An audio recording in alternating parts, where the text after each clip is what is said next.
Welcome to Sacrilegious Discourse. For this is what the Sovereign Lord says. Why do you need prophets to tell people who you are and what you want? If you can justify everything that the God of the Bible has done, then you can justify any of your behavior. A lot of this mentality is trickling into what is now mainstream right-wing Christianity. I am capable of empathy greater than this God of the Bible. This is a Bible that they tell kids. This is the good Lord. This is the good book. He is fantasizing about murder, mass murder. Head over to sacrilegiousdiscourse.com right now to find out how to leave us a review or support us on Patreon.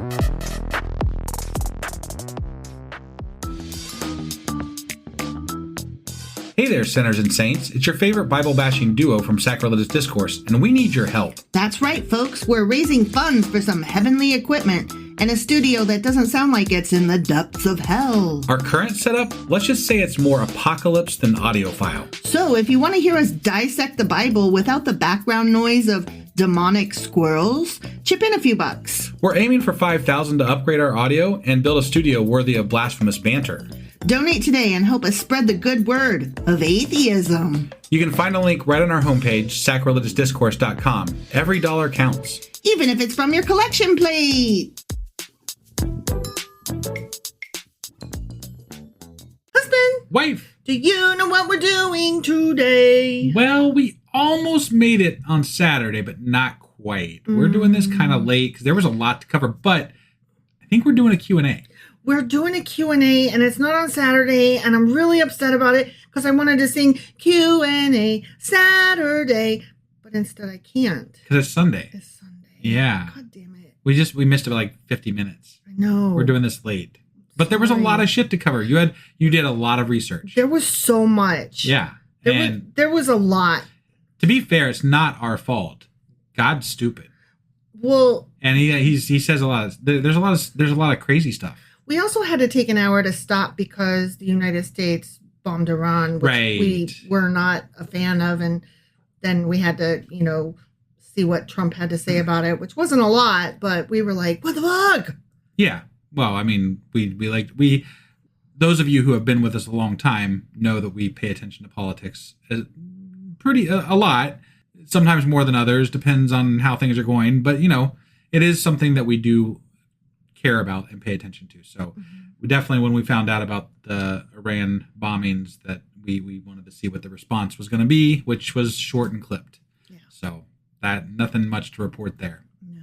But that's not what we're here about. No, we're here to cover chapters 12, 13, and 14 of Zechariah. Yeah, and which we've just finished. So this isn't a wrap up or anything. There was a lot to cover in this Q&A. Yeah. So this is just the Q&A for 12, 13, and 14. Yes. All right. Are you ready to do this? I am ready. I hope you are. I'm ready. Let's do it. Okay.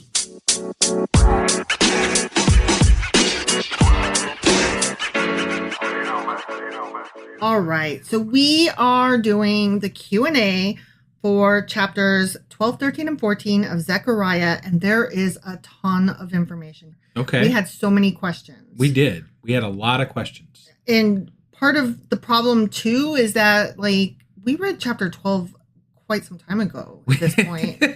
Because, we keep having things and stuff. Right. So do you even remember what chapter 12 was, about or whatever? I don't specifically know. There was a pierced one. Somebody got pierced. Oh, yeah. And there was a cup and a stone. This is where we got into, the mountains. blatant Jesus-y sounding shit. Yeah. So, okay. I'm going to just cover my notes and then jump in as you see fit, okay? Sure. All right. So, in the first part of chapter 12, okay, this chapter relates to an invasion that will be made on the inhabitants of Judea, okay, and Jerusalem, in the latter ages of the world, sometime after the restoration and settlement of the Jews in their own land. Okay. So this is a prophecy of what's to come. Sure. Okay. Yeah. It also describes in very magnificent terms that God is in their favor. He's their cheerleader. He's so excited for them. Right. For a minute. Yeah. For a minute. Right. Okay. From this, the prophet proceeds in the latter part of the chapter to describe the spiritual mercies of God to converting his people. Okay. Now, there's questions about that. Yeah, I would say there would be. And then he gives a very big account of deep sorrow of the people, that when they're brought to a sense of what their great sin is, he compares it to the sorrow of a parent for his firstborn and only son. And that we were like, gag me. Yeah. Don't make me barf. Yeah. Okay. No, I mean, this fucking book read like a checklist of Jesus. Yeah. Well, we're going to get into that because actually, no, it really fucking didn't in some places. We think it did, but it didn't. It just sounds like it. Like, right. A lot of the things sound very... Depends on the translation.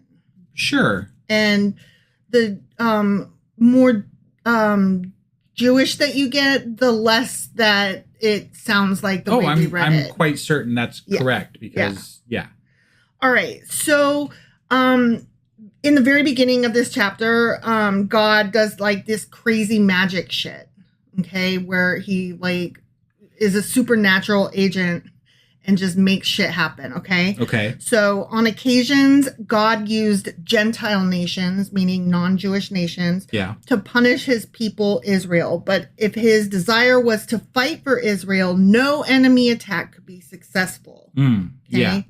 On the occasion that Zechariah speaks of in chapter 12, God will strengthen his people to overthrow the armies that besiege Jerusalem.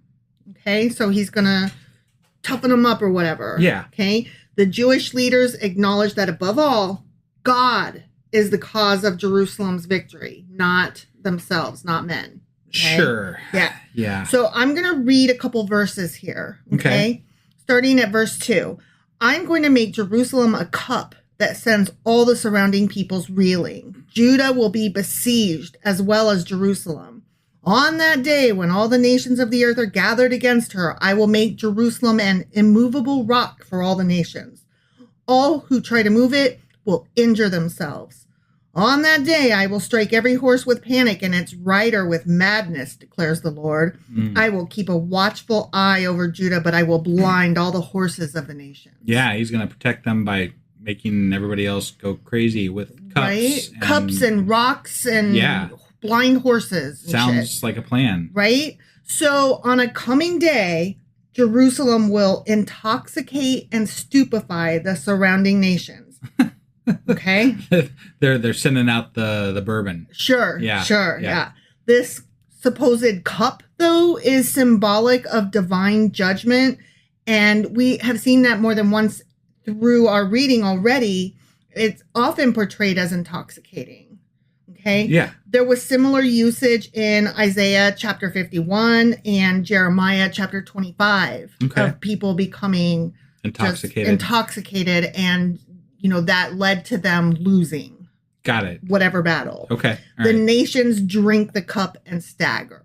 Got it. Yeah.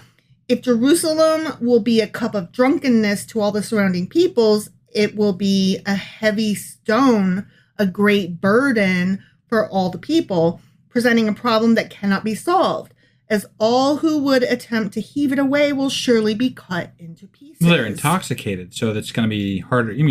Have you ever tried to move a giant boulder when you're intoxicated? It's not fun. I have tried to move myself when I'm intoxicated, and that never goes well. Right, yeah, no. Never. No. So this immovable rock also echoes Isaiah chapter 8 and Daniel chapter 2, where God or Israel is described as a stumbling block or an unshakable stone. Okay. Mm-hmm. So we've seen that before too. Got it. Now, rabbinic sources sometimes read this chapter as a whole as a messianic war, but interpretations do vary. Okay. 11th century scholars focused on the events being future judgment against the nations, not necessarily as messianic. Yeah. Okay. So it wasn't always this whole, there's a Messiah coming. That's interesting. Right? So like there are some sects of Judaism that don't even believe that there's a Messiah in the future. Exactly.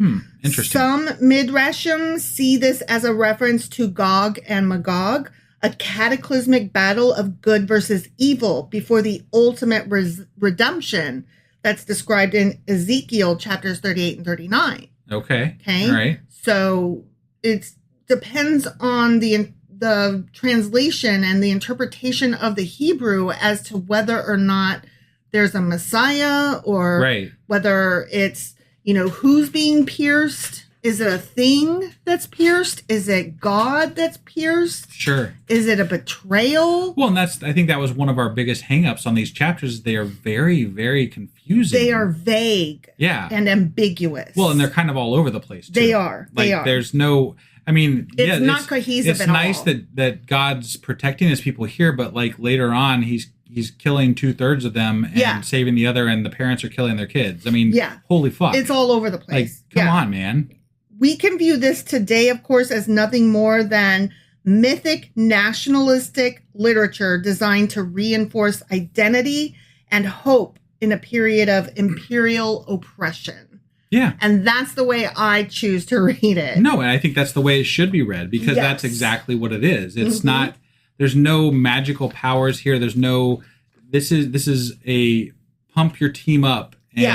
And God is the way that they do that, especially when you are kind of a shit upon society, right? The Jewish people in those days were kind of in the crossroads of every other major society in the area. Mm-hmm. And so they were constantly kind of being torn asunder. And, it's amazing that they were able to hold on to any cohesive sense of self through all of these tribulations, through all of these being conquered by so many other nations, and yet they still maintained a sense of unity in themselves. Well, and I think that speaks largely, that speaks highly as to how this text has persevered through the years, right? And that is worthy of respect, honestly. Right, because it was for the people. Yeah, because it was something that was meant to draw their culture together and their people together, and it's held on to at least that.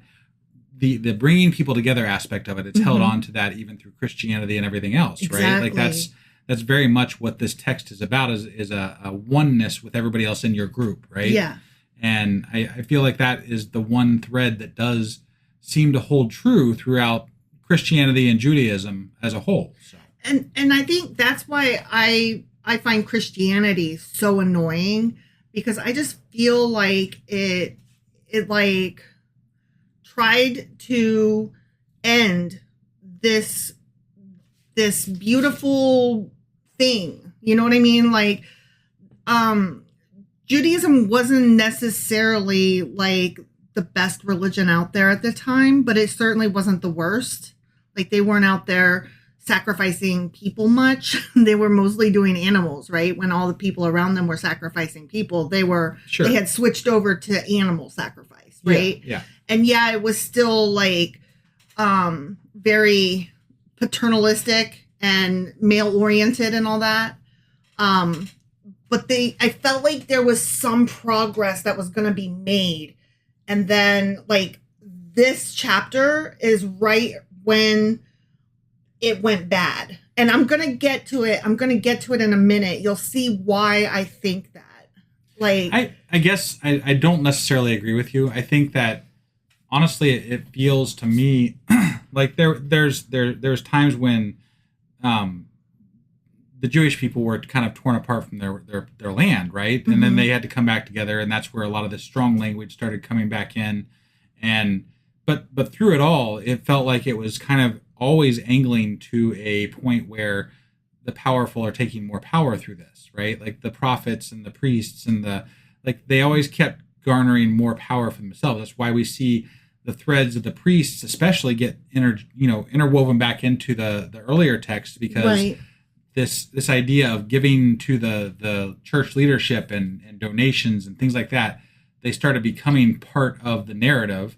And even after they got back from Babylon, I feel like a lot of the texts start kind of going back to that thread. I feel like it was always kind of a way to, I don't know. I don't know what I'm saying. You're right. I think I'm probably romanticizing it and viewing it through a lens of hope, how it could have progressed had Christianity not come along and usurped it. You know what I mean? I suppose. But I feel like it was always about holding power. No, you're not wrong. You're not wrong. I don't disagree with that. I don't know. Like, I look at how it was in the earliest times and how they very much were like, we got to take care of the poor. We got to take care of each other. We got to take care of, like, it was very community driven, and it was very trying to recognize, like, what they're starting over every 7 years. Yeah. Right? Like, it was trying to give everybody a fair boost up. No, I think any movement usually starts well intentioned, right? But then people who see you could stop at people, right? Yeah, no, I really, you're right. I mean, but people see what they can get out of it, and then it becomes something else, right? And you just can't ever get away from that. Yeah, the greed. No, because if people are involved, it's gonna suck. And even some of them may not even know they're being greedy. They're just they're like, this is my right. This is who I am. I'm due this, whatever. Yeah. So nationalism much? But. Nationalism and birthright. Like, like the prophets or the priests, especially the priest class is born into the priesthood, right? Yeah. So like they're birthrighted into this idea of power for themselves given to them by this God, and it's their duty to make that thing more prominent in their society so that they can hold on to that power. You said duty. But that emphasizes that whole power structure of what religion is. So. No, you're right. You're totally right.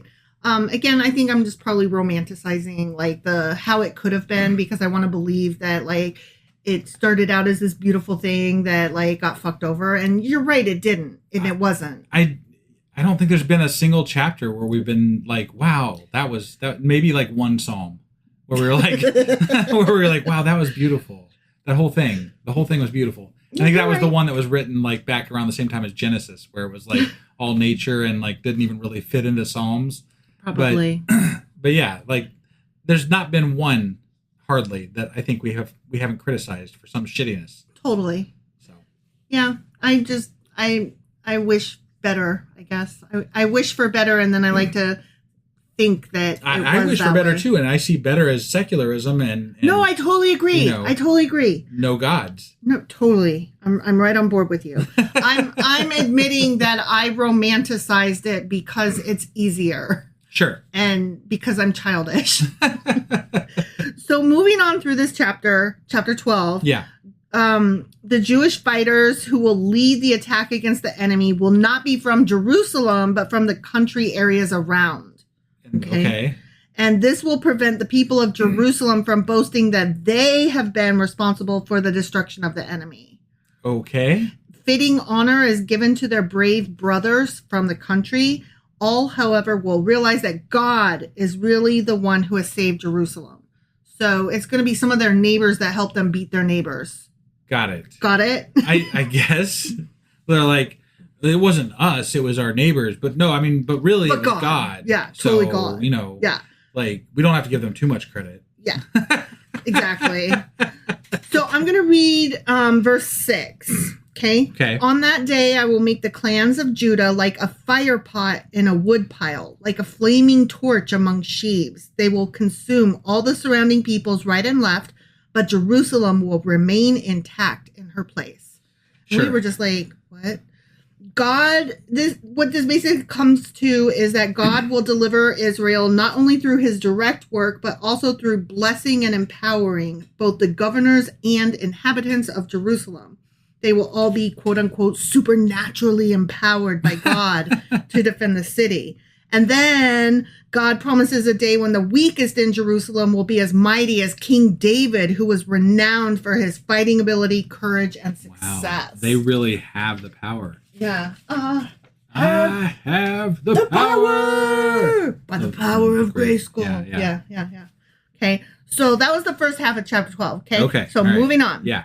This is where we get into that fucking pierced one stuff. Okay. Mm-hmm. So God's people will have won a great victory, but the victory will have been costly. And as they mourn their dead, the people will be humbled to a new attitude of sorrow for their wrongdoing, and they will cry to God for mercy. Okay. Now let's read verse 10. Yeah.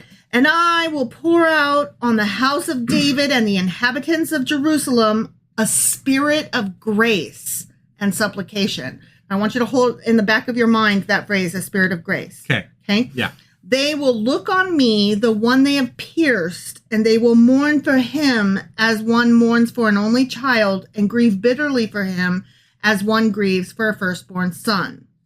Okay? Mm-hmm. Yeah. Now, and that's where people are like, totally Jesus. I mean, sounds dead on, you know. But anyways, we're not there yet. Like, this Jesus hadn't been there yet. No, I know. Okay, I so know. this is still But they Old love Testament. prophecies, right? The Christians do. Yeah. Yeah. So as Jerusalem is magically, supernaturally, whatever, defended, and the Spirit is poured out on the nation, they will turn to God, the pierced one. Mm-hmm. They will turn away from their trust in the foolish, worthless shepherd and turn their focus on the good shepherd. Remember when we did the little puppet show? Yeah. Okay. Yeah. Here, the Hebrew is grammatically ambiguous. Okay. It reads more literally, they shall look to me whom they have pierced, and they shall mourn for him. And it's unclear if me and him refer to the same person. So Jewish readings typically avoid interpreting this as God being pierced. Okay. Like, as Jesus being pierced, right? Yeah. Instead, some Jewish scholars see this as a righteous person or leader who was unjustly killed. And there are a few names that they even mention that are part of their tradition. Okay. Right. Yeah. Others interpret it as a collective symbol, Jerusalem's guilt for violence past, not a prediction of a future martyr. Sure. So they're like collectively mourning how bad they've been or whatever. Right. Okay. Right. But I am going to say this though too, because the whole movement of Christianity happened because there was enough Jewish folks that did view this as that type of a prophecy. Yeah. Right. Yeah. And so that's why this came about. Sure. Because they made these prophecies come true essentially by creating Christianity. Yeah. So there were a large group of people that also saw it as this Christian figure. Sure. So. Or that rewrote it to be that way. Yeah. I mean that, right. Yes, obviously.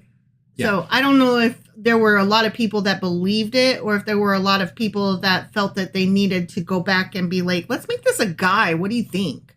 But it helps to see it that, like, if you want to push that agenda, it's easy enough to push that agenda. Sure. Right? Like, that's you can definitely, looking back how Christianity came about, it's easy enough to say, oh yeah, that's Jesus. Sure. Because it sounds exactly like the story that they created for Jesus. After we know that it was created after the fact, and then they plugged in the holes. Yeah. But that's, neither here nor there at this point. So. Okay, I see what you're saying. So you're saying like in the early AD, there were enough people that were like, yeah, that tracks. Okay. There was probably a Messiah. I mean, I know there was a Messiah type feeling. Like there was the idea that there was some of the Jewish people had the idea that there would be a Messiah based on a lot of these texts, right? Right. There are different interpretations, which is what you're covering right now. Mm-hmm. But there were enough of the people that thought there would be a Messiah that these stories about Jesus took hold. Okay. Right? I see what That's all I'm saying. Got it. Alternatively, the phrase might also be metaphorical, piercing God through rebellion or betrayal. Or it may reflect the people's mourning over their own violence or past failures as a nation. Sure. So. Any number of ways to interpret it. Mm-hmm. Yeah. But it made me feel better that it didn't have to be just a dude. Like, I was like, cool. Yeah. Okay. No, and I think that will come into play when we start talking about the whole Jesus story, because there's a lot of inconsistencies. Oh, sure. In that story from what I understand too. Yep. So. All right. So the great mourning. Okay, that's where we are. Okay. There will be mourning throughout the land, but it will be particularly intense among those connected with the civil and religious leadership in Jerusalem. So I'm going to read verse 11 now. Okay. On that day, the weeping in Jerusalem will be as great as the weeping of Hadad Rimmon in the plain of Megiddo. And we were like, fuck is all that? What's all that? What? Yeah. Okay, this is like a super obscure reference that likely refers to the death of King Josiah. He was such a godly king that the whole nation wept bitterly at his death during the battle at Megiddo, as mentioned in 2 Kings chapter 23 and 2 Chronicles chapter 35. Okay. And which day became a national day of grief, which I do kind of remember all that now. Okay. Okay, so that's what that's about. They're like, hey, remember, I know we haven't talked about it recently, but remember when King Josiah died and the entire nation wept for a day? Right. There's going to be mourning, and it's going to be like that fucking day. Yeah. Okay, that's what this is supposed to be saying. Got it. The text here seems to evoke communal repentance and personal reflection, with mourning divided by families, suggesting a grassroots spiritual renewal, because he calls out different names at this point. Yeah. Okay. Yeah. Jewish emphasis today is often placed on individual responsibility. Mourning is not just collective guilt, but introspective teshuvah, that is a returning to righteousness.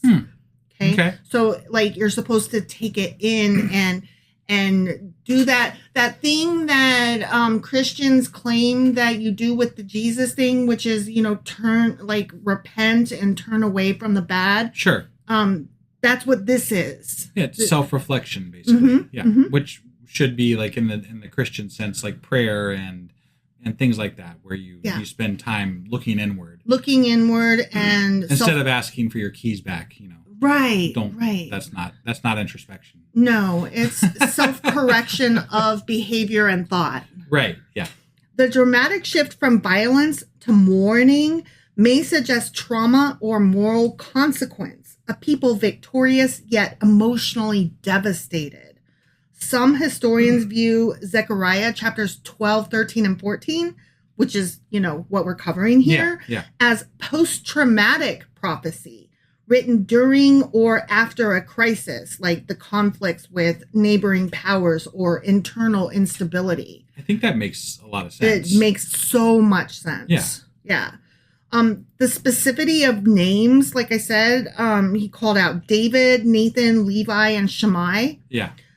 These emphasize personal and priestly roles. Those in power are not exempt from accountability. Okay. All right. So again, it's like everybody's being held accountable here, from the top leadership. Each family leader, take it upon yourselves to get yourself right and get top to bottom right. And then each of you all the way down to the bottom, turn inward. I just want to point out, though, that King David, David, he danced naked down the street. He did have a ding dong dance. Yeah, and not only that, but like in the last half of the last chapter about him, they mentioned like his harem of like thousands of women or whatever. Yeah, and how he had like all these like other things. And we're done. That's it. He had a 13-year-old sleeping next to him to keep him warm, didn't he? No, that was somebody else. Oh, some other king. Yeah. That we were supposed to think was good. No, but no, they threw in his thousands of wives and how he had all these religious like symbols in that area. Whatever. It was crazy, and it was like not part, like that part was not godly. Yeah. And then they just wrapped it up and called it done. But then we never speak of it again. Yeah. We're just like, no, David was awesome. He was totally, just chop off that last half of that chapter. Just forget about how he turned into a shit when he got old, as all men do, I just like how it's conveniently glazed over. Remember how awesome David was? No, I remember how awesome David wasn't. Right, yeah. But that was chapter 12, okay? So now we're going to move into chapter 13. The nation gets purified, okay? Okay. So we're talking about the purification of the people. After the humiliation and conversion of the Jews foretold in the preceding chapter, they are here promised the full pardon of their sins. Yay. And a deliverance from idolatry and false prophets. I have so much to say about this. Again and again. Prophecy is given concerning the death of, I don't know, the Messiah or something. Who knows? Yeah. Sure. And the persecution of his disciples, ? Okay. Like, that's so New Testament. And again, we're not there yet. Yeah. Right? Okay, let's start with the fountain. Do you remember that fucking fountain that we talked about? Yeah, I do. Yeah.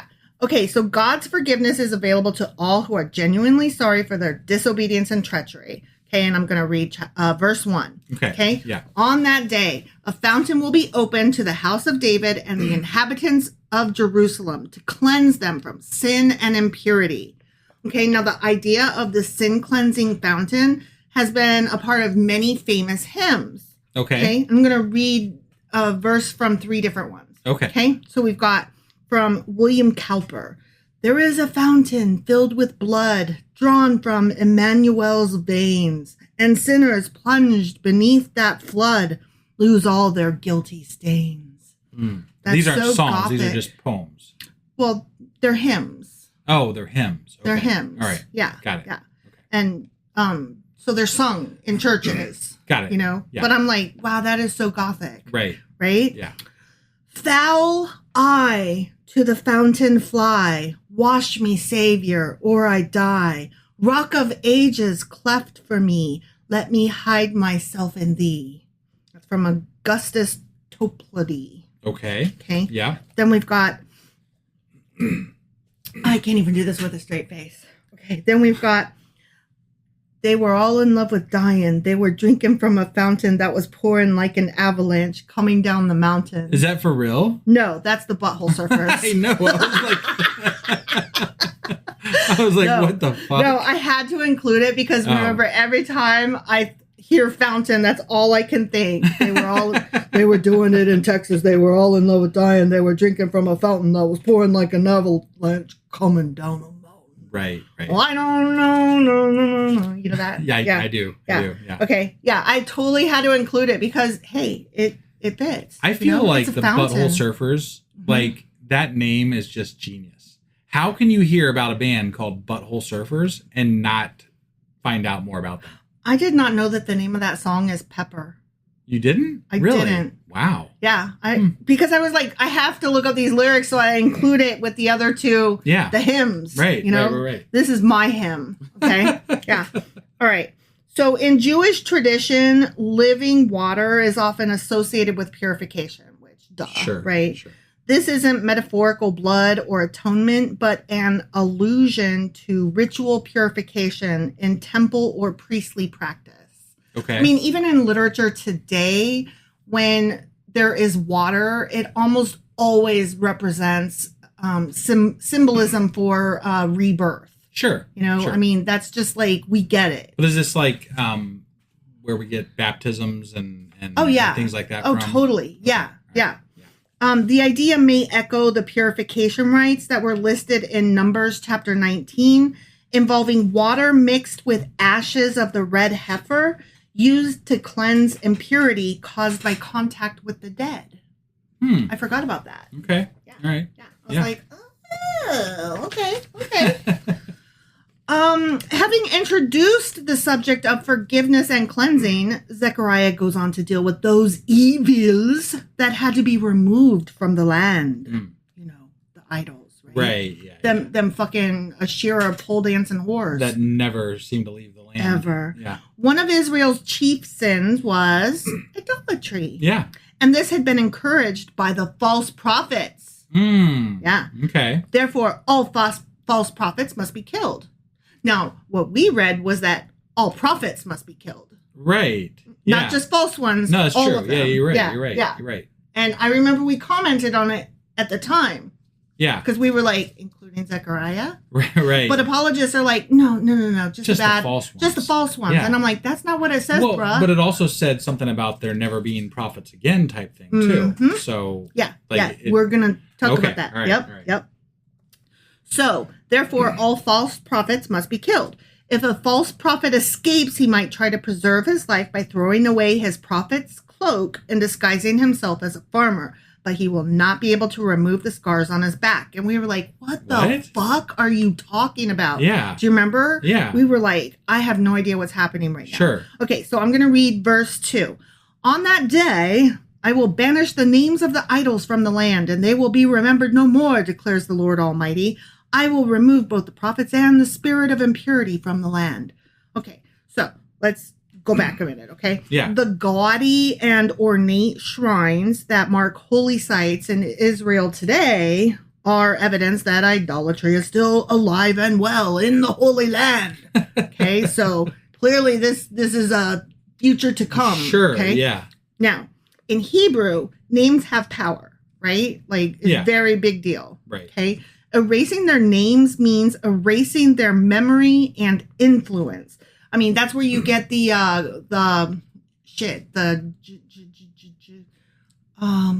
don't know. I know. Okay. The dudes that are made out of clay, they're not real. Jinn? No. Golems. Thank you. I knew it started with a yeah, golems. That's where you get the golems, right? Because their name, if you say their name, then they like turn to clay, right? Yeah. Yeah. So, or you can't say the name of God because that is very disrespectful, and so they take the vowels out of it. Sure. You know what I mean? Like names are very powerful. Right. Okay. And so if you erase their names, you're erasing their memory and influence, a deeper cultural cleansing than just knocking over a statue. Right. So here God promises in this verse to cleanse the land from such idolatry completely and to take away even the memory of that sin. Okay. All right. So that's kind of a bigger deal than what we thought. Yeah. Okay. The Talmud interprets this cleansing as an eschatological battle where God slaughters the evil inclination. Okay? Not literal idols, but the internal drive to sin. Okay. Thus, idolatry, quote unquote, here might refer not only to foreign gods, but also to internal corruption, which kind of goes along with what we were talking about earlier, that turning inward and be better, right. Introspection, and right? The washing away and all that stuff. Right? Yes, Yeah. yes. Okay. Now, spirit of impurity. That was something that we talked about here. I will remove both the prophets and the spirit of impurity from the land. Yeah. Okay. Now, this is a very unique phrase, and it could refer to a kind of demonic influence or collective societal moral corruption. And it's a stark comparison to the spirit of grace that I asked you to put in the back of your head. Yeah. Back in chapter 12, verse 10. Right. Okay. Yeah. So there we had the spirit of grace. Here we've got, he's going to remove the spirit of impurity. Oh. You're going to be given the spirit of grace earlier. Now we're going to remove the spirit of impurity. Okay. All right. I thought that was a really cool comparison. Yeah. Like, oh, damn. Okay. I like shit like that. Sure. Yeah. All right. So now I'm going to read starting at verse 4 in chapter 13. Okay. Yep. On that day, every prophet will be ashamed of their prophetic vision. They will not put on a prophet's garment of hair in order to deceive. And we're like, what? Yeah, what's a fucking garment of hair? Yeah, I'll explain. Okay. Each will say, I'm not a prophet. I'm a fucking farmer. The land has been my livelihood since my youth. And if someone asks, what are these wounds on your body? They'll answer, the wounds I was given at the house of my friends. What? I didn't. Right. Sure. And we were like, I have no idea. What fucking wounds are you talking? Like, yeah. What is all this shit? Hairy, what? Yeah. Wound, what? Like, none of this made any sense. Right. Okay. So the hair garment was a visual symbol of prophecy as worn by Elijah back in 2 Kings chapter 1. Okay. And its abandonment literally marks the end of the prophetic era. No more prophets. So no this more was hairy like cloaks. an actual garment that they wore. Yes. Okay. And so now the prophets are not going to be putting on these things anymore because they don't want to be called a false prophet. Okay. And they don't want to get in trouble. Right. So they're like, I'm not a prophet. But I could see this just as easily being like the priesthood being like, we're doing away with it. We kind of talked about this at the time. Like this could be the priesthood being like, no, prophets aren't fucking real. Yeah. Like we're the actual power here. So, and we're done with your magic. Yeah. We want to have our little magic, your magic over there where you talk about God and stuff, like talking to you. No, not happening. Bye-bye, Levites or whatever. And the Levites were the priest Oh, no, you're right. Class. They were the priest class. Yeah. Who are they talking to? Just like prophets. Well, I mean, that was the that's to me, that was part of the problem is that anybody could have been a prophet, right? Yeah. And that was part of the problem overall is that there was, in any given prophet that we've been talking about, they mentioned that there was multiple other prophets and they were the false prophets, right? Yeah, yeah. So there's just all these people running around saying, I'm a prophet. And to me, that would get really fucking old. And we commented that in other books, like, how the fuck are you supposed to know which prophet to listen to? Right. If they're all fucking prophets, how do we know which one's speaking for God? That's true. And so, the priests are like, you know what? We're done with that. Right. Only we get to say. Yeah, I mean, I feel like that group of people that claim to be a prophet would only grow as they show that they are able to garner crowds. Like, it's just kind of like, it's like social influencers, right? Yeah. They're a dime a dozen now. Yeah. Because, like, they're like, oh, I could do that. And, right. Everybody gets on there and does it. And so, yeah. So it wasn't unusual, but here's where we get into the wounds, okay? Like, what do you, the marks, the wounds, what are you talking about? What is that? Yeah. Okay. It wasn't unusual for false prophets to wound or even mutilate themselves in the service of idols and false gods. So such scars were a characteristic of sorcerers and false prophets. So they would take like these things and like flagellate themselves. Like they would like little whips with stone things, like I'm imagining flip it over their the back and beat cartoon themselves. Sections from Monty Python's Quest for the Holy Grail. Yeah, exactly. Where they're like, I think they did some of that in there, and they also, I know they beat their heads with stone tablets or something. Exactly. So, yeah. And these were also made by cutting magic, quote unquote, marks in the skin, cutting the flesh for the dead, all kinds of stuff. Yeah. Wow. These and other magical practices were, of course, prohibited, per Leviticus chapter 19 and 1 Kings chapter 18 and like Jeremiah chapter 48. Like lots of places they were like, you cannot be doing that magic-y nonsense. So when they're referring to prophets, they're not necessarily referring to Jewish prophets, right? They could be prophets of any god, apparently. So there was any magic doing guy. So really, when they're saying prophets, unless they specifically say they're speaking for God, like those prophets could be for other gods. Other gods, yeah. Interesting. Yes. Okay. Yes. So they were like, we're done with all the other magic people. Right. Only the priests get to be magical, and that's only if we feel like it. Like everybody else, whether you're Jewish or whether you're from like, say, Canaan, or what the fuck ever, right? All y'all fucks don't get to be magic anymore. You're false.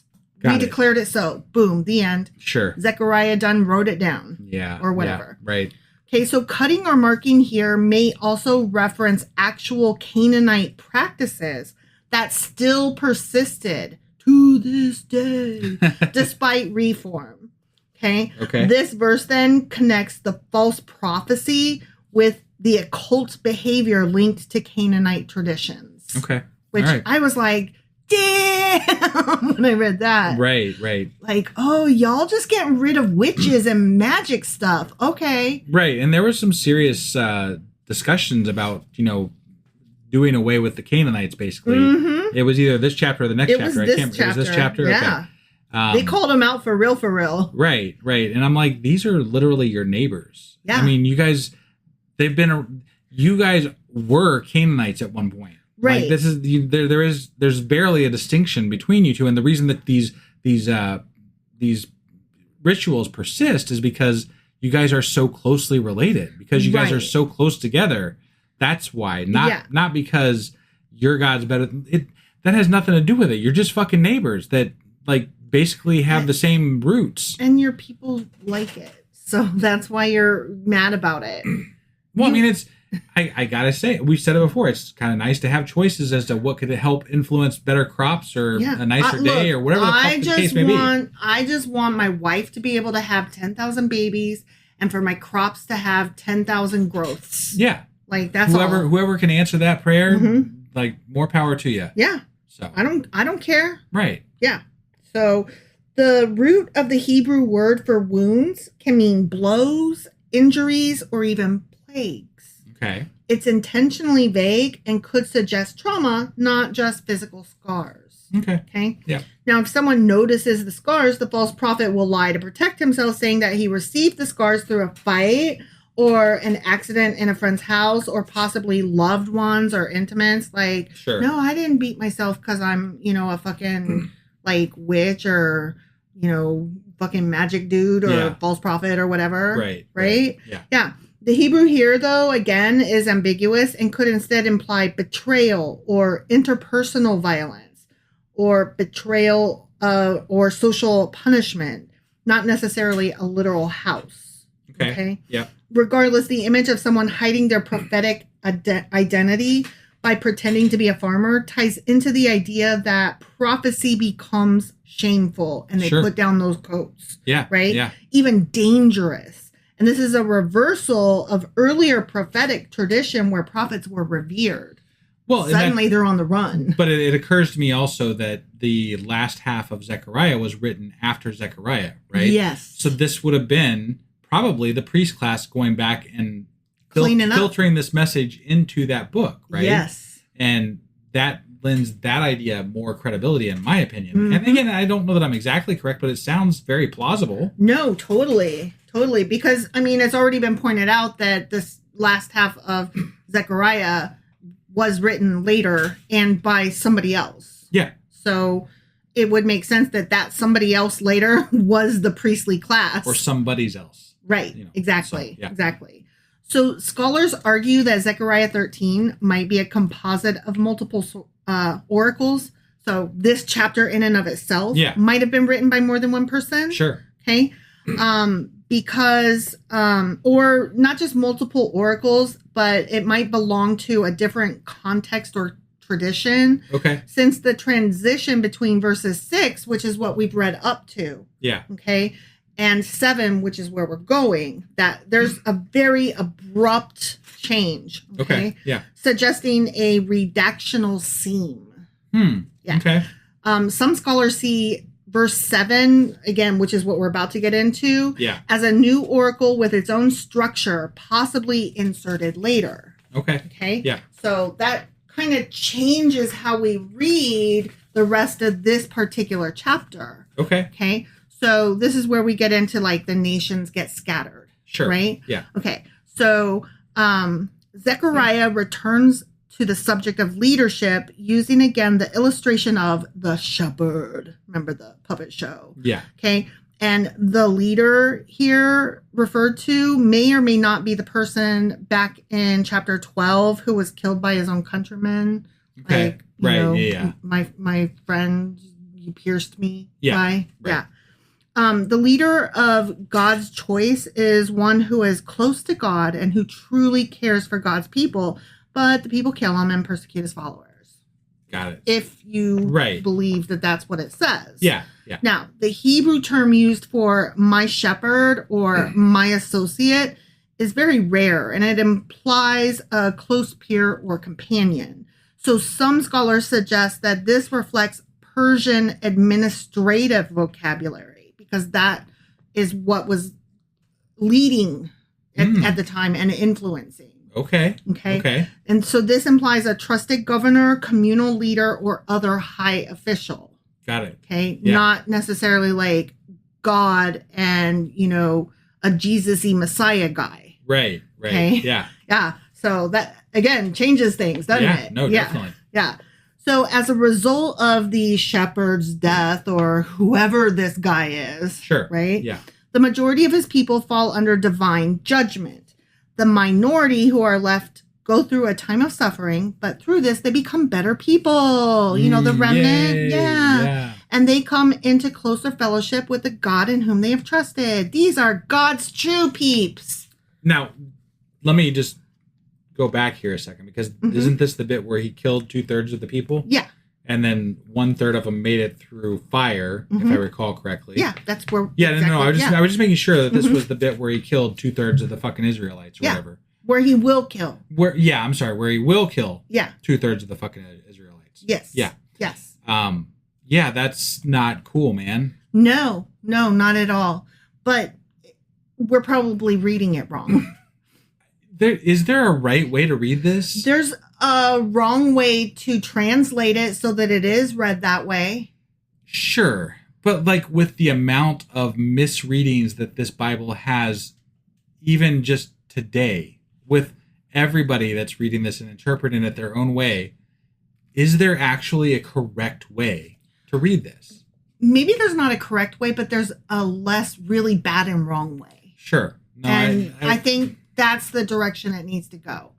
I think that we can throw away every Christian translation, and I think that's why I get really annoyed with Christianity. Sure. They aren't interpreting it correctly. No, and that's why like it's a joke, right? That Christians cherry pick, and that, you know, all these things. Not only are they cherry picking, they're not even translating correctly what they're cherry picking. Right.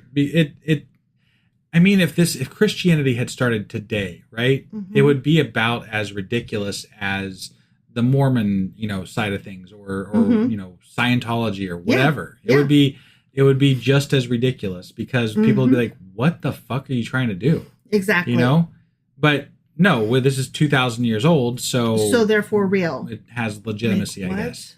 But it doesn't, is the thing. It doesn't, and that is so frustrating. Like, no, really, yeah. Is there a right way to read this? No. But we can definitely say that every Christian Bible is the absolute wrong way to read it, because they are not interpreted correctly. I mean, the Old Testament doesn't need any help being ridiculous. Exactly. I'm just saying. No, it's so true. It's so true. Yeah. Okay. So the imagery of refining fire, so that's exactly where I was headed next. Yeah. Is a classic prophetic trope. Okay. Malachi, Isaiah, not to mention like other religions outside of Judaism. Sure. Suffering leads to purification, like duh, right?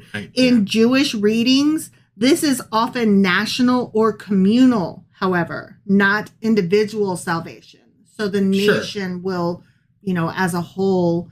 And that trucks, because like they definitely lump everybody into piles of people in this whole God redeeming them as a group type thing. So exactly. Yeah. All right. And the whole, they will call on my name. Yeah. That, you know, God says they're going to call on me. Right. This implies restored covenantal relationship, not necessarily afterlife reward, like what, you know, Christians would say. Right. But national restoration, which is to say a returning to favor with Yahweh.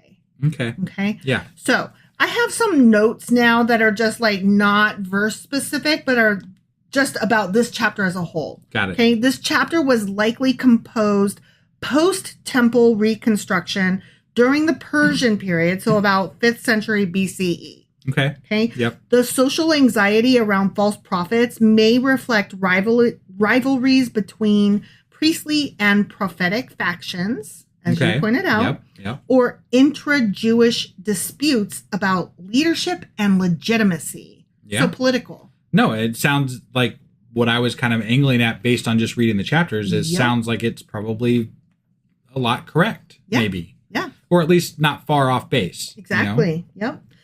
The passage indicates a cessation of prophecy, possibly reflecting the post-exilic view that the prophetic era was over. Done. No more magic, y'all. Yeah, but who decided that? That's the real question, priests, right? Yeah, right. Obviously. Exactly. Yeah.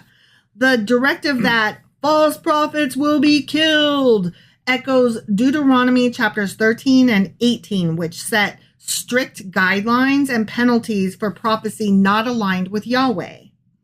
There's a harsh authoritarian vibe suggesting theocratic enforcement. Yeah. That's yeah. The bit from Deuteronomy though was more about false prophecies, right? Yeah.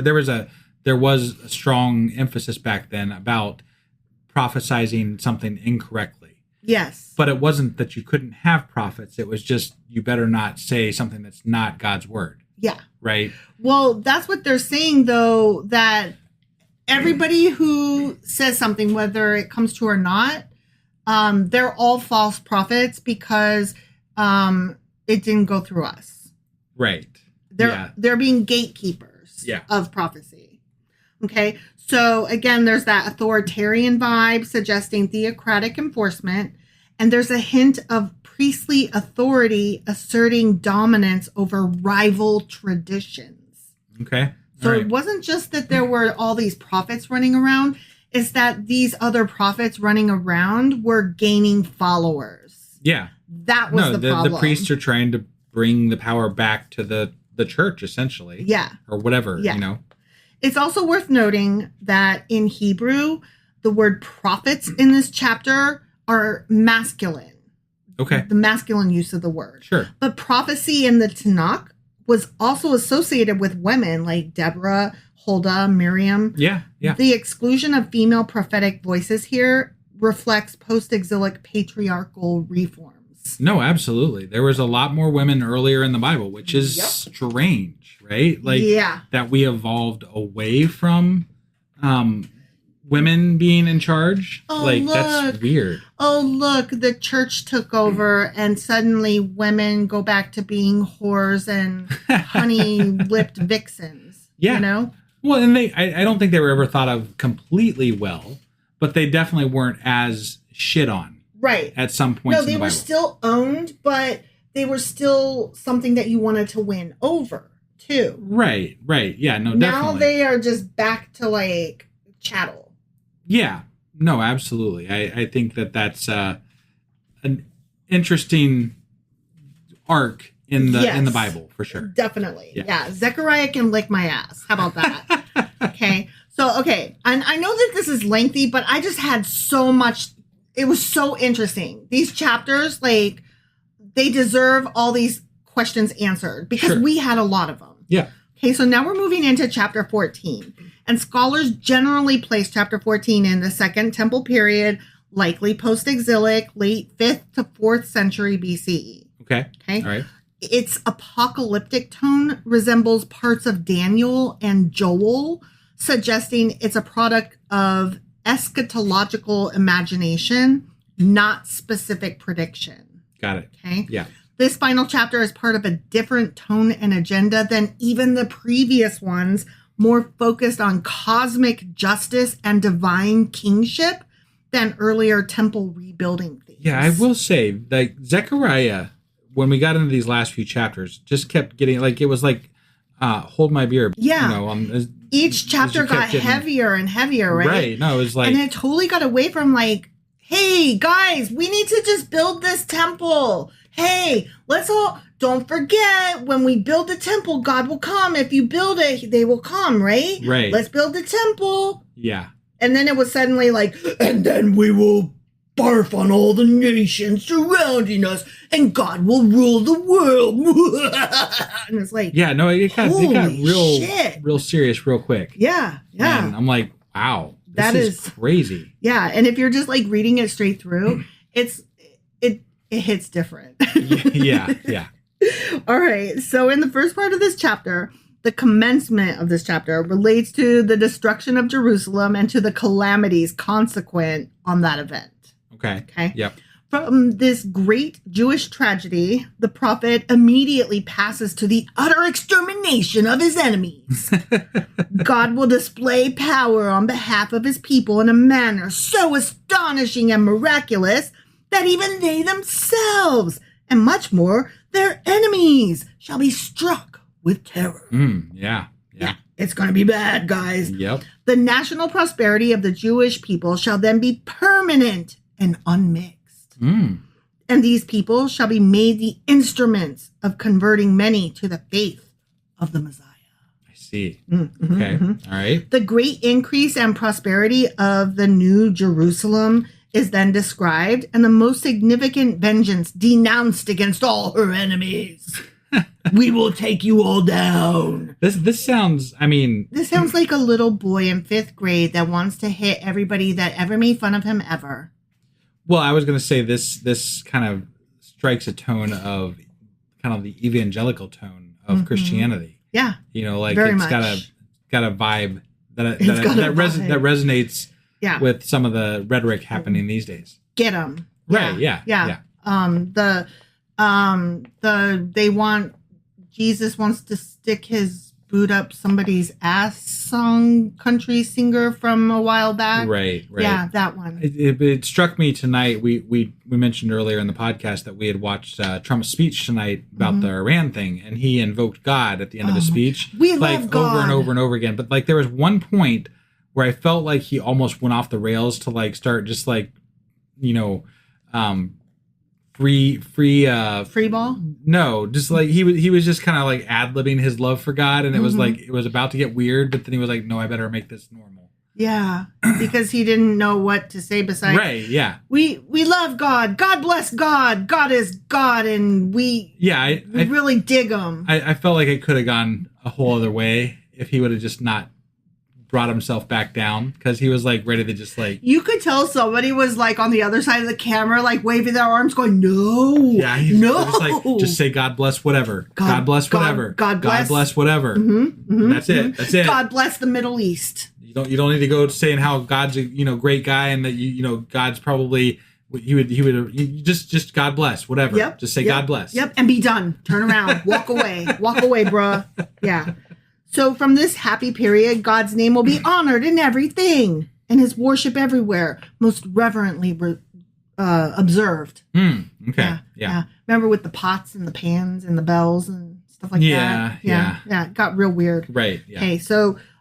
In the final section of his book, Zechariah outlines briefly the worldwide triumph of, I don't know, the Messiah, something. I don't know. Sure. Yeah. So apologists say, since those for whom he writes are familiar only with the region around Palestine, he limits the geographical details to that area. Oh, yeah. That's a good reason. Other pictures are likewise taken from the way of life familiar to the Jews. That's why. God was being nice to them. God not only built everything in the universe, he also wrote a book specifically for that time and place in all of history where just that once he put down words for humanity to follow him and obey him and know what he had to say, but also it's specifically geared at them. Yeah, in that little area, in that little world. speck of sand over there. Right. That all is true and right. No, wait, what? That makes no fucking sense. Yeah, if you are God, you just make it true for all time. You there's ways to write and make it understood by the people of the time and place without invoking localism. Right. You know what exactly. I mean? Make it bigger than what that area is. Make it more prophetic. Make it more everything. But it doesn't have to be specific to that area. But you made it specific. You could have even said, like, to the lands that you people have not yet discovered. Right. You could have said, to all the oceans you have not yet crossed. Yeah, no, and people like to say this is God's word. And I'm like, bullshit. You absolutely cannot, with any sense of, like, truth, say to me that this is written by God, that this is God's word. He on purpose dummied it down for just those two people in that one little corner. Okay. And that's just it. Why? Every fucking verse, every fucking chapter, every fucking book has an apologist apologizing it because there's something fucked up about it. Right. Exactly. I had to include that particular one because I'm like, but why that one? Why didn't he write any other dummied down versions for the other little pockets of the world? Yeah. What's so special about that piece? The answer is nothing. No, I'll tell you what it is. The answer is tribalism, and it's the one that got through. It's the one that lasted. Right. It's a little small sand god. Yeah. And that speck lasted. Right. The other specks didn't. Yeah. And he's not powerful, just the followers were just that fucking fanatic. Yeah. All right, so the scene opens with the enemies of God mistakenly thinking that at last they have conquered his people, Jerusalem. Confident that they have achieved victory. Yeah, that's the one. Victory. Yep. Yes. They sit down in the middle of the city to divide the plunder. As they do. Sure. Right? Yeah. While the Jews are either led away captive or imprisoned in the city. So this is, again, to come. Right. Okay? Yeah. We were great. Now we're dead again. Right. Boom. Yeah. There's just no winning. Yeah. When the Romans came against Jerusalem in AD 70, they came with a multinational army and brought terrible destruction on the city and its people. And at that time, the Jews from that time really thought that a Messiah was coming to save them. Sure. And they were like, this is it. This is the moment. This is what's happening. It's here. It's on. And it wasn't. That mentality has carried through to this day. Right, exactly. Every generation has a catastrophe that makes people think it's the fucking end of the world. Exactly. Right? And it's one of those things that I really just rail against because I'm like, get out of your own fucking asses and realize that this has happened time and time again. Why do you think you're so special that you get to live through it? What? Yeah. Why is this moment? Why is this moment the moment? Yeah. Why? I don't know. Yet there was none of the deliverance that Zechariah describes in the following verses. So it's difficult to say that this was fulfilled in the Roman attack upon Jerusalem in AD 70. I'd say it's difficult to say it happened at any point in time. It hasn't. And it's also even more difficult to say that it ever will happen at any point in time. Right, given that a lot of those nations don't exist that way anymore. They just don't. Well, and more, even if we're talking in grandiose speak, as far as like prophets and things to come and whatever, like things have been, there's been interpretations of like Trump being part of this whole thing, and just like I'm just saying, there's ways to you can make this stuff match anything you want. Listen, right? If Trump is involved, he's the goddamn Antichrist. I'm definitely, yeah. But what I'm saying is that there's ways to make this stuff fit any point in time, and people work day and night to make it fit any point in any era, so that they have something to preach, so that they have something to, scare people with, that they, it makes the message that much more relevant in that age if you can make it apply to things that are going on in that age. So if it bleeds, it leads, and fear is the way. Yeah. So just when it seems that all hope will be gone for Jerusalem and the people of Israel, then the Lord will fight for his people. Suddenly God acts in supernatural judgment. As he once divided the Red Sea to give his people a way of escape from the Egyptians, so he will divide the mountains east of Jerusalem to give his people a way of escape from the enemy-occupied city. I recall this now. As I recall, he let his people get conquered and also raped, I think, was one of the things that happened before he intervened. Yes. And I'm like, really, dude? Because he sucks. Yeah. He's That's an asshole. Just fucked up. So I'm going to read verse 5. You will flee by my mountain valley, for it will extend to Azel. You will flee as you fled from the earthquake in the days of Uzziah, king of Judah. Then the Lord my God will come and all the holy ones with him. Okay, but remember that? Yeah, but why didn't he just let them stay? Because. Okay. So that thing where he was like earthquake. Yeah. Remember? Yeah. That's a reference to Amos chapter 1, verse 1. Okay. And it's one of the oldest earthquake records in biblical history. Okay. Modern archaeology has actually found signs of an 8th century BCE earthquake around that time in Judah. And we've talked about this before, I think, too. Yeah. And I'm just going to read that first verse from Amos. Yeah. Just to refresh our memories. Sure. The words of Amos, one of the shepherds of Tekoa, the vision he saw concerning Israel 2 years before the earthquake, when Uzziah was king of Judah and Jeroboam, son of Jehoash, was king of Israel. Got it. Okay? Yeah. And that in many other Bibles is not actually verse 1, it's the title or whatever. Yeah. Okay. So moving on. Okay. Must have been one hell of an earthquake to make the Bible. Well, and to be talked about for hundreds of years. Right? Yeah. Remember that one time? And they're like, oh, yeah. Oh, yeah. Great grandma was always yammering about it. Or it could have been, I was going to say, it could have been more like a fish story. Just kept getting bigger and bigger as time went on. Yeah. So God gives his people satisfaction and provision by altering the course of nature for their benefit. They lack nothing. God now establishes his throne in a restored and repopulated Jerusalem from where he rules all over the earth. Okay, so he's like, this is what's going to happen, and it's going to be awesome or whatever. Yeah. Mountains around the city will be flattened so that Jerusalem will be lifted up in the eyes of all nations, and Israel's God will be worshipped worldwide.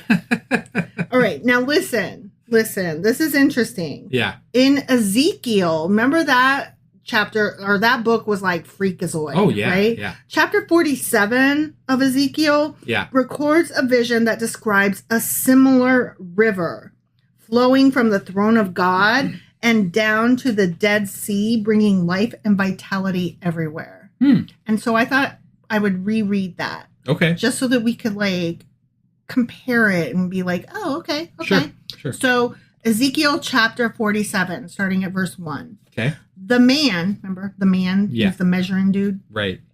brought me back to the entrance of the temple, and I saw water coming out from under the threshold of the temple toward the east, for the temple faced east. The water was coming down from under the south side of the temple, south of the altar. He then brought me out through the north gate and led me around the outside, round the outside, to the outer gate facing east, and the water was trickling from the south side. As the man went eastward with a measuring line in his hand, he measured off 1,000 cubits and then led me through the water that was ankle deep. He measured off another 1,000 cubits and led me through water that was a knee deep. He measured off another 1,000 and led me through water that was up to the waist. We drowning. He measured off another 1,000, but now it was a river that I could not cross because the water had risen and was deep enough to swim in, a river that no one could cross. He asked me, "Son of man, do you see this?" Then he led me back to the bank of the river. When I arrived there, I saw a great number of trees on each side of the river. He said to me, "This water flows toward the eastern region and goes down into the Arabah, where it enters the Dead Sea. When it empties into the sea, the salty water there becomes fresh. Swarms of living creatures will live wherever the river flows. There will be large numbers of fish because this water flows there and makes the salt water fresh. So where the river flows, everything will live. Fishermen will stand along the shore from En-Gedi to En-Glaim. There will be places for spreading nets. The fish will be of many kinds, like the fish of the Mediterranean Sea. Okay. But the swamps and marshes will not become fresh. They will be left for salt. Fruit trees of all kinds will grow on both banks of the river. Their leaves will not wither, nor will their fruit fail. Every month they will bear fruit because the water from the sanctuary flows to them. Their fruit will serve for food and their leaves for healing." Okay. So there's that river that maybe is, when Ezekiel was having this vision of a future, there's going to be some heaven on earth kind of thing, right? Right. And then, so this is Zechariah going, yeah, there's totally going to be a river and great more prophet stuff on earth. More prophecy confirmation. Yes. Riding on the shoulders of prophets, we tell that prophecy again. Yeah. That's called piggybacking. Right. Not shoulder standing. Yeah. So enemies are destroyed in a terrifying judgment, and Israel is compensated for all that it previously lost to plundering armies. Because they are going to plunder the armies. Yeah. Okay. Yeah.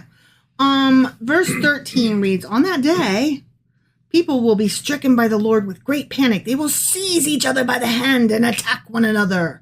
Yeah. That's fun. As you do. As you do. Yeah. "Judah, too, will fight at Jerusalem. The wealth of all the surrounding nations will be collected. Great quantities of gold and silver and clothing. A similar plague will strike the horses and mules and camels and donkeys and all the animals in those camps." Because why not? Yeah. Might as well kill the animals too. Yeah. So in the deliverance that the Messiah brings, the enemies of God and his people will be destroyed by plague, by mutual slaughter, and by the sword of Judah. The description of flesh dissolving makes many today think that Zechariah is describing the effects of a nuclear bomb. Okay. Yeah. All right. However, the rotting flesh imagery has parallels in other ancient Near Eastern war texts and plague curses. Sure. These aren't nuclear war predictions, but literary commonplaces meant to evoke horror. As they did and as they still do. Yeah. I mean, that's why zombie movies still sell, and I cannot wait to see 28 years later. Right. This is what I was saying, where they take imagery and they can apply it to whatever they want to apply it to. Yeah. So. But I mean, even like when we were reading that chapter, I was like, whoa, rotting flesh, that sounds like radiation from a nuclear bomb. And you were like, I'm trying not to say that. And I'm like, but it does though. No, they're... Given our current modern state, yes, you can definitely apply that imagery to that thing, right? Like that's definitely a possibility. But like a few hundred years ago, it would have been leprosy. Sure, yeah. I merely didn't want to say it because let's not feed into that. Right. Yeah. definitely. Especially, since the U.S. just bombed Iran. And, well, given everything. I mean, just the whole, everything is so topsy-turvy right now. There's no telling. Let's just not with the... what's in store for us all. Nuclear talk. Let's all lay down our guns, Come on. No bombs, guys. No bombs. Yeah. All right. So, survivors among the nations are required to come to Jerusalem to worship God. This ingathering of nations is likened to Israel's ingathering of harvest fruits at the Feast of Tabernacles, which is also the Feast of Shelters. Yeah, they did kind of bring that up. Yeah, at the end of each agricultural year. Right. And then verse 19 reads, "This will be the punishment of Egypt and the punishment of all the nations that do not go up to celebrate the Festival of Tabernacles." And remember, we were like, damn, why you got to be calling out Egypt like that? So Egypt is specifically mentioned because they were a nation not especially dependent on rain. Yet even so, they too will be punished if they are disobedient. Sure. But the emphasis on rain, harvest, and festival can be explained anthropologically as a kind of fertility rite or seasonal ritual codified into sacred text. The concern for rain punishment, if nations don't celebrate, shows that there's still a close tie between religion and survival economics. I mean, yeah. Right. That's... If you don't come, we're going to withhold rain. I think that survival economics and religion has always been the motivating factor, right? I mean, even in Christianity, you go to church so that you have the blessing of God to do better in your life, make more money, succeed at things, have friends that help you with, there's this whole build you up aspect of what religion is. And that's probably the largest reason why people go is for that blessings. It's like playing the lottery. Well, if I go, I might win, so might as well go. You go for the blessings. As the benefit, and the benefit also is that, I also have friends there that'll help me with things too. So you get the community and you get the chance, you get that random, 1 in a billion chance that you get that blessing from God, right? Well, I mean, they don't take it as a 1 in a million, though. They are like, no, it's mine. It's guaranteed. But they also attribute every fucking thing to God. So, I mean, how special is it? Yeah, right. I mean, literally, if everything is special, nothing is special. Look, I'm going to use your parents as an example here, but if I've lost track just in the last week of how many times I've seen your mom post the words "Amen" on Facebook. I mean, they literally attribute everything to God. Well, yeah, everything. But, okay, not to be argumentative here, but that's the point that they're trying to make is that everything is attributable to God. No, I get it, but I can literally survive just the same by attributing absolutely nothing to God. It makes no difference. There is no difference. Right. They're not doing any better than we are. I mean, there's nothing special about what they have achieved versus what we have achieved versus what other people have achieved. They are simply saying the words and going through the motions to be part of a club that is social, and that is the extent I'm going to push back on that because they don't actually go to a church. Right. So yeah, no, I know. Because they can't find a church that's as wackadoodle as they are. So they're not doing it for the social. Right. Because they don't have a church that agrees with their That's fair, but they do have friends come over for church stuff. They do. But my mom and dad were doing their own church stuff before they started inviting people over. That is true as well. And they would still be doing it regardless. They do what they're calling home church, where they are doing their own study and stuff. Sure. So no, I'm only pushing back because you said that they do it to belong to a club, and it's okay, they do it to belong to the lifestyle that they want. They do it to be allowed to think how they want to think. Yeah. Smugly. And justify it. Yes. Yeah, exactly. Yes. That's not exactly the same, but it's close enough. Right. Yeah. Yeah. So no longer is there a difference between sacred and non-sacred articles. This is where we come to the fucking pots and pans. Okay. Yeah. Everything is holy and fit for the service of God, even household pots and pans. Wow. And bells on the necks of horses. Yeah.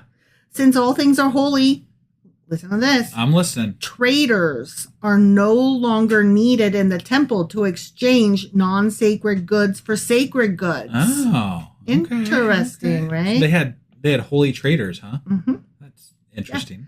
True holiness will at last be established in the world. This critique of commerce in religious spaces is a super big deal. It was hearkened to when Jesus pushed over the table. Yeah. Granted, we're not there yet, but that was the first thing that I thought of. Like, it's one of the few Jesus-y stories that I'm familiar with. Sure. That he's like, fuck these fucking people selling shit, at church and doing money stuff. Right. Yeah. Right. Yeah. So it's a big fucking deal here. Okay. The image of kicking out traders reflects a deeper concern about mixing sacred with profit. Still a hot issue in religious institutions even today. I was going to say, we did go to church for a while, right? And we went there out of curiosity more than anything. Mm-hmm. And we are friends enough with some of the people that were in leadership at that church. Mm-hmm. And we still plan on maybe someday interviewing our pastor, who's now no longer Christian. But there was a lot of, at that church, there was a lot of politics. And part of the reason he ended up leaving Christianity in total was because of money and politics and things. In church. Right? Yeah. There's definitely a through line of how money is involved in these God houses, institutions. Yeah. And it's not just the tax-free benefits too. It's the how money is taken in and how it will be utilized and who controls it and who gets paid by it. Yeah. And each little church faction gets to decide that for themselves, whether they have a board or whether the pastory preacher person, whatever, is in charge of it, or whether it's a handful of people or elders or what the fuck ever. No, I mean, honestly, it's an easy way to power grab, right? Like, there's how many churches in any given town? You get yourself ingratiated into one and get yourself into the fucking money board and make yourself, indispensable. Yeah. You can make a power grab, and people do. Oh yeah. People do all the time. Mm-hmm. It's a big thing in churches, who controls the money, who is in control of what's happening, and it runs some pastors and preachers out of the business. It does, because let them not fool you. It is a business, kids. Oh fuck yeah. Yeah. Yeah. Yeah. So those who are decent will not remain in that business because they can't sleep at night. Right. Right. And that's just true. Right. But there are also many preachers and pastors who are literally grifters, and they are the ones that are in charge of the money, and they make sure they are. Oh yeah. So because it goes both ways. Oh yeah, definitely. Some people get in it with good intentions. Some people don't. Right. No, some people get in it with good intentions and actually think it is what it says it is. And then they're heartbroken when they, get out of seminary and they're like, wow, not only is the Bible full of shit, but now I find out that the institution that made us read it is full of shit. Well, and I would put our pastor in that camp. Yeah. Like the guy that was our pastor, he one of the most well-intentioned people I've ever known. Mm-hmm. And he did a lot of studying of the Bible. Like, he is one of the most well-versed people I know about the Bible. And I think he loved it, but he didn't love the other aspects of it. No, he loved the scholarship and the learning, the academic side of it. Right. And that's what made it so interesting to listen to him, because it was like you were sitting in a history class rather than... And he loved what he was doing. He did.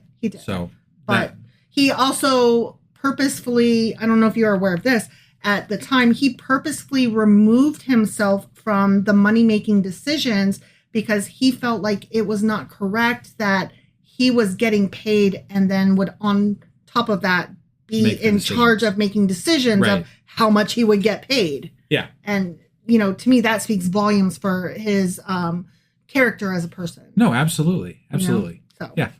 Anyway, so money in church, bad. Let's read verse 20 now. Okay. On that day, holy to the Lord, all caps, will be inscribed on the bells of the horses. So that was a great inscription that was on the metal band around the high priest's headpiece mentioned in Exodus 28. Okay. So all right. That's where that came from. Got holy it. to the Lord. Okay. And the rest of that verse reads, and the cooking pots in the Lord's house will be like the sacred bowls in front of the altar. And we were like, the fuck with these fucking pots and shit. Yeah. These were the cooking utensils used by worshippers to cook the sacrificial meat intended for them from the peace offerings. Okay. The all right. bowls before the altar were used to gather and sprinkle sacrificial blood on the altar.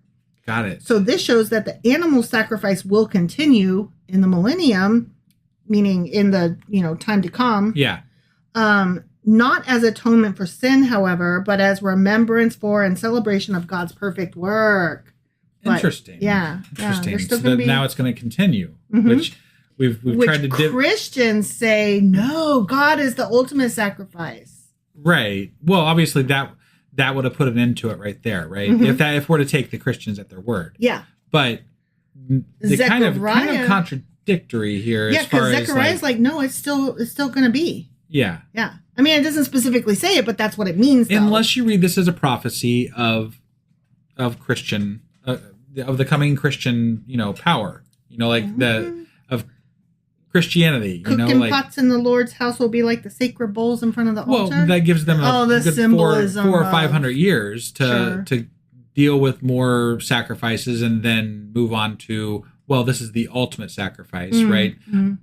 We could look at it that way. Sure. And at some point, humanity loses its taste for just sacrificing fucking things. Yeah. It's so barbaric and... I mean, we do still love us some hamburgers, but we don't want to, sprinkle the cow blood. We don't want to do ritual sacrifice. Yeah.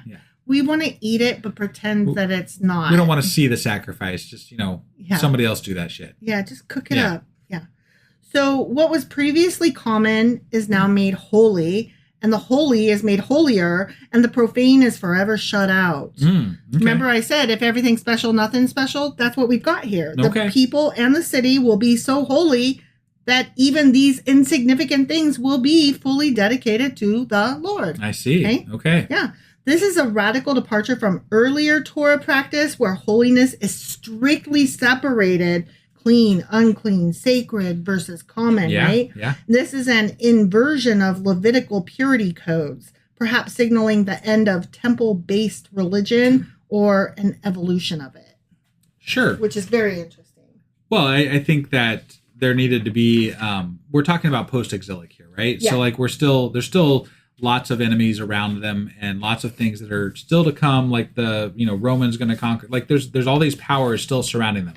Yeah. So making it sound better to be Jewish is probably a popular thing to do. Sure. If it's easier, then we can all partake in this wonderfulness that is God, right? So let's just all have all the holiness ever. And here, we're going to have all the holiness ever. Everything's going to be holy. It's all going to be great. It's going to be awesome. Right. And Christianity was a furtherance of that, in my opinion, too. It's just let's make this better for everybody. Everybody gets some. Right. Whee! You don't even have to worry about sin anymore. He died for you. This is fucking awesome, guys. I know, right? Yeah. Good shit. So I'm just going to read a little bit more that talks about the chapter as a whole, and then we'll wrap this up, okay? All right. So in traditional Jewish eschatology, the Messiah is not divine and does not descend on clouds or split mountains. The Messianic age is not supernatural, but restorative. Okay. Many Jewish commentators read Zechariah 14 allegorically. The Messiah brings political peace and moral reform, and miraculous language is just hyperbolic or symbolic. Sure. Okay. Yeah. The Mount of Olives was talked about in this chapter. Yeah. It's taken by some commentators as a metaphor for divine intervention, altering the expected natural order, similar to how earthquakes shake foundations. It's not necessarily future prophecy, but possibly poetic emphasis on just dramatic change in general. Sure. So more like, you know how like Mount Olives? Yeah, totally gonna split, like, but not really though. But that's part of my argument is that when people say God's word, right? Mm-hmm. Like, if God's word is metaphorical, like, how are we supposed to take it as his word when you could interpret it any number of ways, right? Well, there are a lot of Christians, like my parents, who say, no, it's not. It's not metaphorical. Sure. Every single word is 100% true and happens. And that's why you have to take every single person that you talk to that's religious, you have to like first ask them, which version of God are we talking about? The literal, the metaphorical, the killing God, the peaceful God? Like, which version of God do you believe in? Right. And let's get that cleared up first, and then we can start the discussion a little bit. Mm-hmm. I'm sure you'll backtrack at some point to some other version of God, but we'll cover that when we get there. Right. You know, right. like I'm just going to give you the rope to hang yourself with now because I want to know where we're starting. Right. But like people, like when you talk to someone who believes in God, right? Mm-hmm. And you start, and I've started the conversation like this. I'm like, well, which version of God do you believe in? And they're always like, what do you mean? I'm like, I mean, which version of God do you believe in? Like, which is your God, the literal word of God? Is your God metaphorical? Like, you know, I've asked these questions of people and they always act like you're crazy for asking. I'm like, well, I've talked to a million different believers and you all believe something different. Like, so I'm just trying to clear up ahead of time which version you believe in. Like, are you closer to husband's mom or my mom? Right. Because they both call themselves Christian. Yeah. And honestly, I don't really think either one of them is like the exact what I think of as Christianity defined in the Bible that I haven't even finished reading yet. Right. One is like a little loosey-goosey and spiritual with it, and the other one is like hardcore, rude, horrible, you know? Yeah. Like fire and brimstone kind of shit. Right. And I don't think either one of them quite has the right idea. Yeah, I don't think I've ever heard one person. I've never heard any group of people ever completely agree on what they think God is. Yeah. And that's hard enough to even start a discussion right there. Yeah, so, I know. It's true. Yeah. Rabbinic interpreters often note that this prophecy was, of course, not fulfilled. So it's viewed as a future idealized version, not tied to past events like, for example, 70 of the current era, year 70. When the Romans conquered. Yeah. Some Jewish scholars viewed the war imagery as part of a messianic conflict still to come, but not like in apocalyptic Christian terms. Right. Yeah. Some scholars interpret this chapter as a kind of wishful reversal of past humiliations. And that's probably more in line with what it actually is because, again, post-exilic, right? Yes. And still surrounded by enemies. Yes, exactly. The quote-unquote gathering of nations against Jerusalem. Yeah. That could echo memories of Babylonian conquest, and the deliverance is a fantasy of vengeance and divine justice in response to powerlessness. It could also echo the helplessness they feel as one of the lesser powers in the area that they currently live in. Exactly. This is apocalyptic literature wrapped in political protest. Sure. Zechariah chapter 14 is best read not as prediction, but as a kind of revolutionary literature. In times of occupation and subjugation, this kind of writing lets people imagine radical justice, nature itself bending to restore fairness. It's not prophecy, it's hope refracted through myth. Yeah. Jewish tradition sees the Feast of Booths festival as a universalistic holiday, even in the Tanakh, like Leviticus chapter 23, Deuteronomy chapter 16. It is also associated with rain and agriculture, so the requirement for nations to attend is both spiritual and eschatological, a kind of covenant between nature and nations. Some rabbis interpret this as metaphorical. Nations that align with justice will thrive. Got it. The end. Yeah. I mean, I think the part that I took from that is that some will interpret this as, and you can just leave it at that. Yeah. You know? Totally. Like, this is look, we're reading the Bible. We're not scholars. We don't know everything about what we're reading, right? There's obviously people out there that know way more than we do. Obviously. Dan McClellan is one of the preeminent scholars that I pay attention to.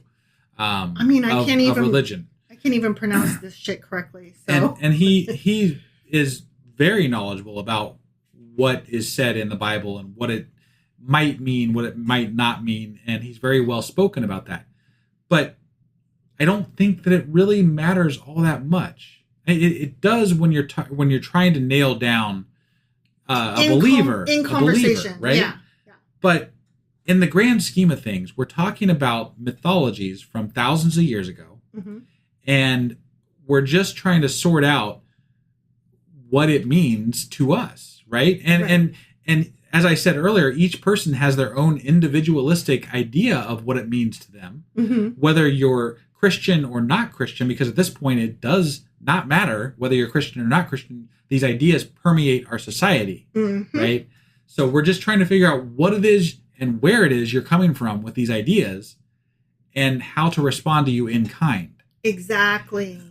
I think that's ultimately what this podcast is about.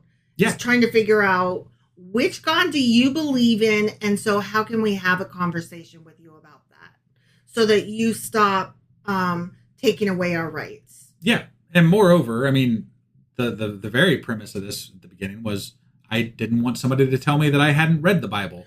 Exactly. And, now I can say, well, you haven't read the fucking Bible. Obviously. Obviously. Because generally speaking, I know way more than most Christians that I've talked to. Yeah. At this point. Yeah. And, we've got the wrap up of Zechariah coming. Yeah. And then there's only one book left, and that is Malachi. Okay. Of the Old Testament. Traditional Old Testament. Right. Yeah. Of the Christian Old Testament. Yeah. Okay. Well, that was, you got anything else to add? No, that was long enough. But we had a lot of questions. We did. No, there's a lot to cover. Yeah, just those 3 chapters, we had no idea what was happening. No, absolutely. So that was our Q&A for Zechariah chapters 12, 13, and 14. And we do take Sundays off, except that we are doing our live Discord tomorrow at 2 p.m. Eastern. Today. Yeah. At 2 p.m. Eastern. So if you're catching this in the morning before 2 p.m. Eastern, get your ass over to Discord and join us there. Yeah. There is some inside joke stuff that happens occasionally because we've all been there with each other for a long time. So don't let it scare you off. Sit there, just putz around for a bit in the chat and then find your way and just stick around and see how it goes because it is fun. It is fun. And if you ask any question, anybody there will answer it kindly and enthusiastically. Yeah. Because we have really built a fun community of people that are not assholes. Yeah, I absolutely love our Discord. Me too. It's one of the best communities I've ever been a part of. These people, I think of them as my friends. They are my friends. Yeah. And it's the only place online I would hang out. It's the only place online I do hang out. Yeah. I don't even do Facebook anymore, y'all. I only do this Discord group. It's true. All right. Well, that's all we got for today. Thank you for joining us. This was a long episode. If you made it to the end, congratulations. And we will see you later this afternoon. Well, yeah, later this afternoon if you join us. And then that episode will be coming out on Monday. On Tuesday, hopefully we'll have out our, we'll be doing, I think, a wrap-up. Of Zechariah. And then that night, we will have our live Discord. Oh, yeah. Our weekly. Yeah. So at 10 p.m. Eastern. That'll be coming. Yeah. Anyway, so there's a lot of episodes coming up. We still probably won't wrap up Zechariah completely until mid next week. Yeah. At the very earliest. Yeah, because then we'll have contradictions and you're always wrong. Yep. So we still got some episodes to go to finish everything out in this book. Yep. But we'll be starting Malachi very soon. Yep. So, all right. Thanks, guys. Bye.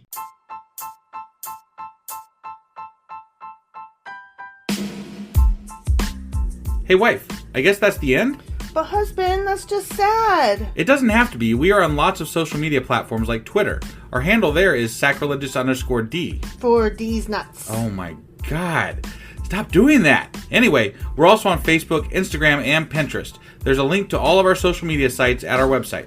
Ooh, we have a website? Yeah, it's sacrilegiousdiscourse.com, where you can also find a link to our merch shop. We have a merch shop? Yep, we have podcast-themed clothing, mugs, notebooks, and more, as well as an atheist and science-themed products. Wow, our fans should really go check that out right now. Definitely. They can get in touch with us by sending an email to sacrilegiousdiscourse@gmail.com. But before they do that, we could really use some help. Oh yeah? With what? Well, it's not free running the podcast, and we need some financial support in order to get better equipment, which will free up time so we can concentrate on our podcast and our fans. Okay, so what should they do? Head over to patreon.com/sacrilegious discourse and sign up as a contributor on our podcast. Supporters there receive additional bi-weekly episodes that we record just for our Patreon members for as little as $2 a month. Also, we'd really appreciate it if you would like and subscribe on whatever platform you're using. And Apple Podcast reviews help us out tremendously. Like and subscribe. Leave an Apple review. Join us on Twitter. Support us on Patreon. That's a lot of instructions. Don't forget to say thanks. Thanks. Okay, bye.